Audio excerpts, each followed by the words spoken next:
নির্বাক এবং চুপ থাকতে চেয়েছিলাম, কিন্তু চুপ থেকে আর কাজ দিচ্ছে না। জাস্টিস চাই, আইনের জায়গা আইনের মতো করে লড়ুক, কিন্তু সমস্ত কিছু টাকা দিয়ে কেনা যায় না। মনুষ্যত্ববোধের জায়গা থেকে এই কেসটায় বিচার পেতেই হবে, প্রত্যেক পুরুষ মানুষের জন্য, প্রত্যেক মেয়ে মানুষের জন্য। মেয়েরা কোনো জীব নয়, কোনো কীট নয়, আমরা মানুষ।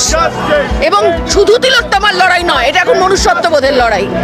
মানুষ পেশা নির্বিশেষে, বয়স নির্বিশেষে জাস্টিসটা এত তাড়াতাড়ি পাওয়া যায় কিনা আমি জানি না, তবে জাস্টিসটা পেতেই হবে। 15 দিনে হয়নি, এমন জায়গায় এসছে যদি এখন কোনো বিচার না হয় তাহলে এরপরে কোনোদিন হবে কিনা আমরা যেরকম মানুষের স্বতঃস্ফূর্ত